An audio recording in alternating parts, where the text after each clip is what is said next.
This video, we're going to go through how to set up triggers based on your appointments. So when someone actually books something on the calendar, that the relevant triggers are also applied. So let's have a look at this. We're going to assume for this demo, we've got a calendar set up and we have some automation sequences created, right? So in my settings, I do have a calendar. So if I have a look at calendars, I have this tutorial calendar. I've set this up as I want in my settings here. I also have created two campaigns called appointment call confirmation one time and appointment call reminders. So I also have a opportunity pipeline, which is just my tutorial pipeline just here, right? So what we're going to do is we're going to go into triggers here and create a new trigger, which is going to be called tutorial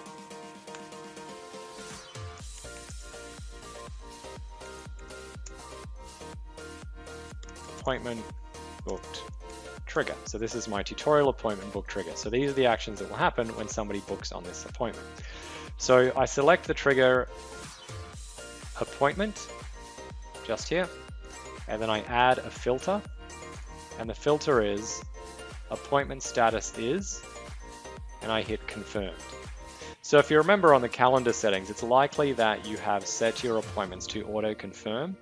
If you haven't, then this assumes that the trigger won't fire unless you do confirm this. But it's likely we're using auto confirm, and this means that as soon as an appointment is booked, then this trigger will fire. So exactly what you want it to do is up to you. What I'm going to show you now is one example of what you could run. So in this case, we're going to add them to a campaign first, and the campaign is going to be appointment call confirmation one time. Then I'm going to add them to another campaign, and I'm going to add them to appointment call reminders. Now, why would I separate these? I'm going to show you an example of why I do that in a minute. But first, I'm going to finish setting up this trigger, but as a bonus to the end of this video, I'll just show you why I separate this up in some use cases. The other action I'm going to do is I'm going to make them move along in a pipeline. So even if someone's already in a pipeline, we add the trigger add opportunity. We choose the pipeline and we choose the stage. So in this case, I'm going to move them to the booked stage. So if this contact is not in the pipeline, they'll be put in at the booked stage. But if they are in the pipeline, then they'll be moved to the booked stage. I can choose a lead value here, and I can choose a status here. I'm going to leave those blank for this video. The move to previous stage will mean that if that person has progressed past this stage in the pipeline, for example, they are already at attended, it will actually move them backwards. So this is an optional to switch on. It just means if you leave it off, it's the more common use where for some reason they've booked another appointment, but if they've already progressed to the other stage of the pipeline, we don't want them to move backwards, right? So we're going to leave that off. Then there are other triggers that you may choose to add here. So one of them is you would likely want someone to be notified about the appointment. So you would go to send an email, you would put the from email, which is whatever you want it to be, and then to as to whoever's getting notified. And then in the subject, whatever the subject is, and you can use custom values in that. So you can say, for example, I can put new appointment. And if you wanted to put a custom value in there, such as who the appointment's with, I would choose it down here in contact and go full name. And I could then copy that and paste it here.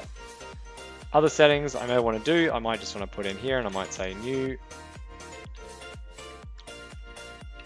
appointment for, and then I can play it for that name with.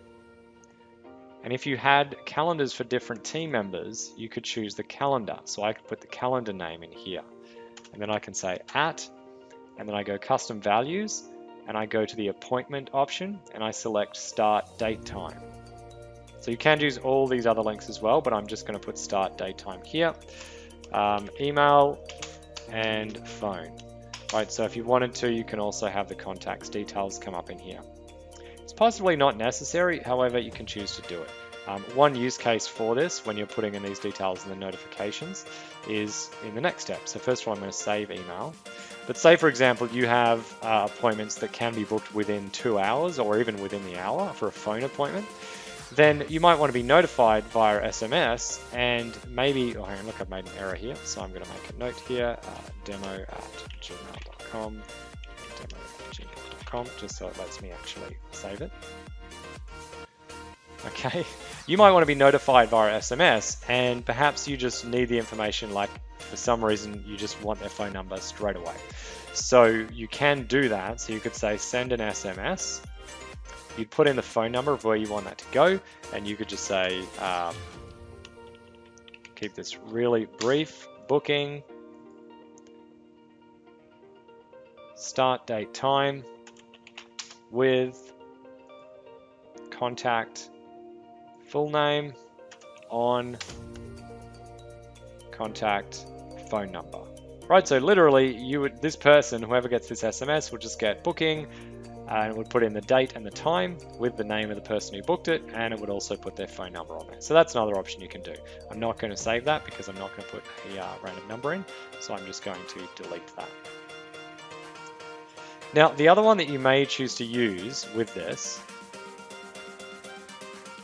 is to actually pull them out of other campaigns. This is a common one with appointments being booked. So if, for example, you've got a nurturing sequence with someone, encouraging them to make a booking, well, once they make the booking, you might not want them to be in that sequence anymore.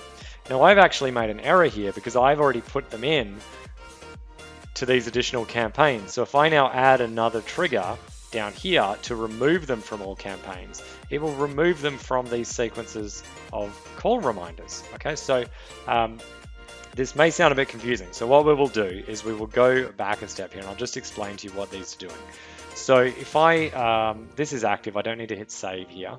I can go into my campaigns. I'll just show you what those campaigns are doing. So the call confirmation one time simply sets, all set, you're booked in with name for the appointment time. If anything changes, just let me know.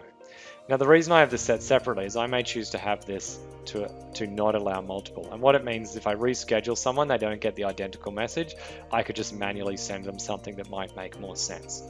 Right, and then I have another campaign here, which is my appointment call reminders, which says that 24 hours before the appointment, they will get a reminder.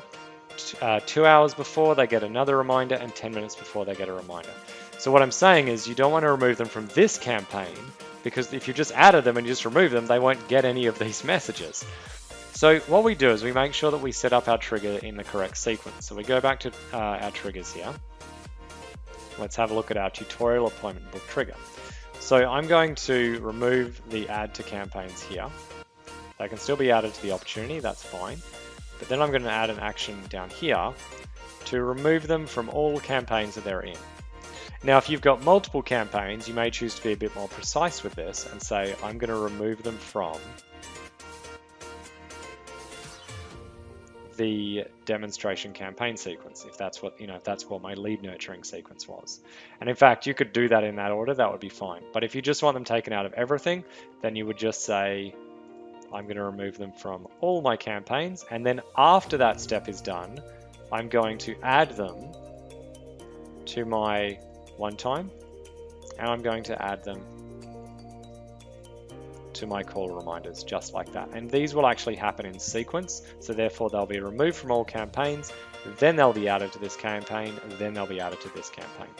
So that is a summary of how you may choose to use triggers with your appointment booking.